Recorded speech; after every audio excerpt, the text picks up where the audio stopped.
여러분, 혹시 폭포 위에 지어진 마을이 있다는 얘기 들어보셨나요? 상상만 해도 정말 멋진데요. 자연과 사람이 함께 빚어낸 아주 특별한 곳. 오늘은 바로 크로아티아의 라스토케 마을 이야기입니다. 이 마을을 설명하는 한 자료에 이런 멋진 표현이 있더라고요. 자연의 변덕으로 탄생한 슬루니 지역의 물레방아 진주. 와, 정말 딱 맞는 말 아닌가요? 푸른 강이랑 수많은 폭포가 마을 전체를 감싸고 흐르니까 진짜 동화 속에나 나올 법한 그런 곳이죠. 자, 그러면 이렇게 독특하고 아름다운 풍경은 도대체 어떻게 만들어진 걸까요? 그 모든 이야기의 시작점은 바로 강이었습니다. 바로 이 지점에서 라스토케의 마법이 시작됩니다. 이 슬로니치차 강이 말이죠. 석회암 지대를 지나가면서 트레버틴이라고 불리는 아주 독특한 퇴적층을 만들었거든요. 근데 이게 일종의 자연적인 댐, 그러니까 장벽 역할을 한 거예요. 이 장벽 위로 강물이 막 쏟아져 내리면서 지금 우리가 보는 수많은 폭포랑 작은 호수들이 생겨난 거죠. 정말 말 그대로 자연이 스스로 빚어낸 조각품 같은 땅이에요. 한쪽에서는 수천 년에 걸쳐서 강이 바위를 깎아내는 어떻게 보면 거대한 싸움이 벌어졌고요. 그리고 그 싸움이 끝난 자리에 바로 인간을 위한 완벽한 캔버스가 딱 펼쳐진 셈입니다. 정말 놀라운 건 사람들이 이 자연을 바꾸려고 한 게 아니라 그 흐름에 그대로 순응하고 조화를 이루는 길을 택했다는 점이에요. 그 결과물이 바로 지금의 이 아름다운 마을 라스토케인 거죠. 자, 그럼 이렇게 강력한 물의 힘을 바로 옆에 두고 살게 된 사람들. 이들은 과연 어떻게 했을까요?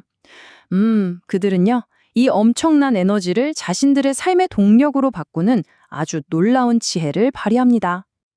이게 정말 대단한 포인트예요. 인류 역사상 최초로 기계가 사람이나 동물의 힘이 아니라 오직 강의 힘만으로 움직이기 시작했다는 거거든요. 그러니까 라스토케의 물레방아는 그냥 곡식을 빻는 도구 그 이상이었던 거죠. 일종의 기술 혁신의 상징이었다고 볼 수 있습니다. 그럼 전성기 때 이 작은 마을에서 돌아가던 물레방아가 과연 몇 개나 됐을까요? 놀라지 마세요. 무려 22개나 됐다고 합니다. 한번 상상해 보세요. 22개의 물레방아가 쉴 새 없이 돌아가면서 내는 그 힘찬 소리, 그리고 그 덕분에 활기가 넘쳤을 마을의 풍경을요.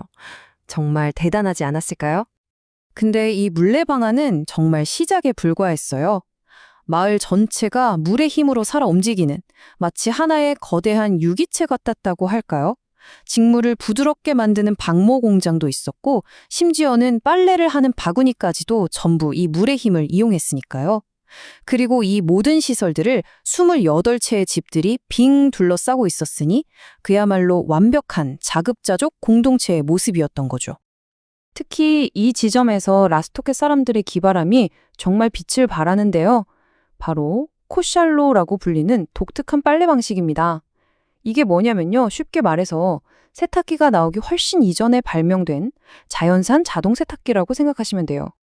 어떻게 하는 거냐면 이게 놀랄 만큼 간단해요. 먼저 구멍이 숭숭 뚫린 커다란 나무통에 빨래를 넣고요.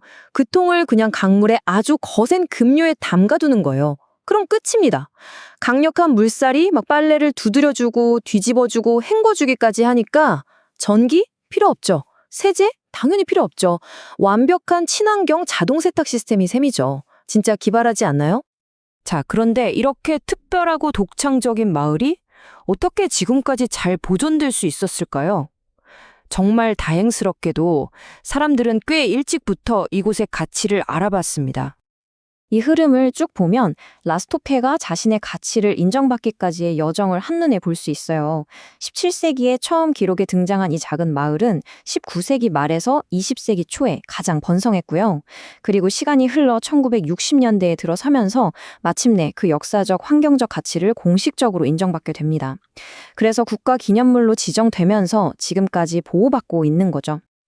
그렇다면 이 돌과 물이 만들어낸 아름다운 조화, 라스토케의 이야기는 과연 오늘을 사는 우리에게 어떤 의미를 던져줄까요? 결국 라스토케가 보여주는 가장 핵심적인 메시지는 바로 이거라고 생각해요. 인간이 자연을 지배하거나 정복하려는 게 아니라 존중하고 그 흐름에 함께할 때 얼마나 더 인상적이고 아름다운 결과물을 만들어낼 수 있는가. 라스토케는 그걸 온몸으로 보여주는 살아있는 증거인 셈이죠.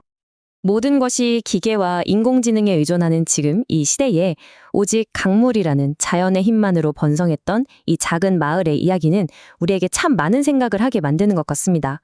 과연 우리는 기술과 자연 사이에서 올바른 균형점을 잘 찾아가고 있는 걸까요?